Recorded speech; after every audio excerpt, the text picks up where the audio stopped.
ఈ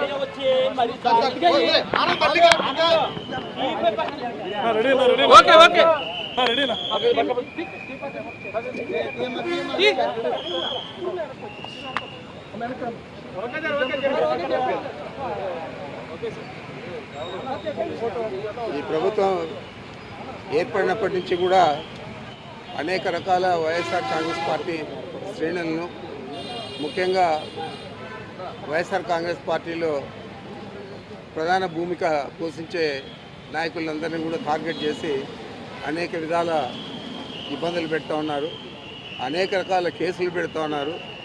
ఈరోజు ఇక్కడ పరిస్థితి చూస్తే ఒక తాలిబన్లనో లేకపోతే ఏదో విదేశీ టెర్రరిస్టులు ఎవరైతే ఉంటారో వారిని ట్రీట్ చేసే విధంగా ఇక్కడ పరిస్థితులు ఉన్నాయి.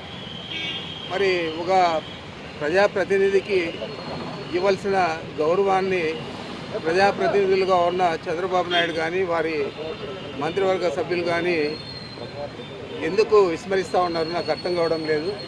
మరి ఇది ఇలాగే కొనసాగిన ఇబ్బంది లేదు.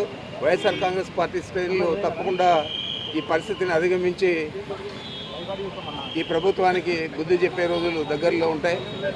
మరి నేను ఒకటే చెప్తా ఉన్నాను, ఒక ప్రజాప్రతినిధులకు న్యాయపరంగా ఇవ్వాల్సిన సౌకర్యాలన్నీ కూడా ఇవ్వాలన్నా పని లేదా? వారిని టెర్రరిస్టుల మాదిరి చూసి ఆ విధంగా మీరు వారిని ట్రీట్ చేస్తారా?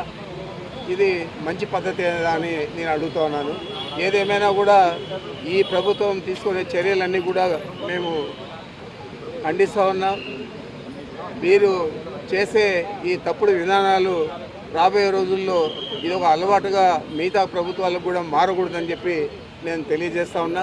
తప్పకుండా ప్రజాప్రతినిధులకు ఇవ్వాల్సిన గౌరవాన్ని, వారికి ఇవ్వాల్సిన ప్రాముఖ్యతను, వారికి కల్పించాల్సిన సదుపాయాలు కల్పించాలని పదే పదే నేను మీ ద్వారా తెలియజేస్తా ఉన్నాను.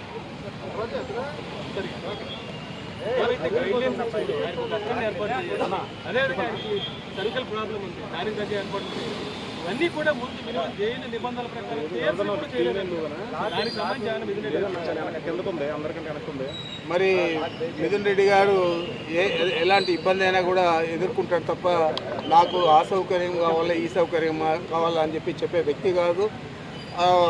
ఇప్పుడు కూడా ఆయన ఏం కూడా నాకు చెప్పలేదు. అయితే ఇక్కడ ఉన్న పరిస్థితుల దృష్ట్యా అక్కడ ప్రభుత్వం న్యాయపరంగా కల్పించిన సౌకర్యాలను కూడా అందజేసే పరిస్థితుల్లో లేదంటే ఈ ప్రభుత్వం ఏ విధంగా పనిచేస్తూ ఉందో, ఎంత ఖర్చుపూరితంగా వ్యవహారం చేస్తూ ఉందో అది మీ దృష్టికి తెస్తూ ఉన్నాను. ఆయన బాగున్నాడు, సంతోషంగా ఉన్నాడు. సార్ 3 పూట్ల భోజనానికి ఇంటి భోజనానికి ఒప్పుకున్నారా? రూమ్లో టీవీ అలాంటిది ఏం లేదు.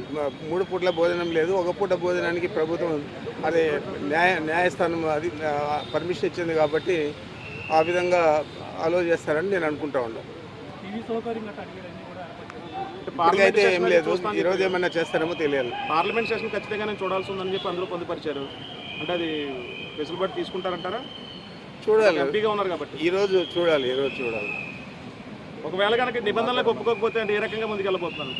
ఒక ప్రజాప్రతినిధి నిబంధనలు మీరు వెళ్ళారు, మళ్ళీ న్యాయస్థానాలనే ఆశ్రయిస్తాము.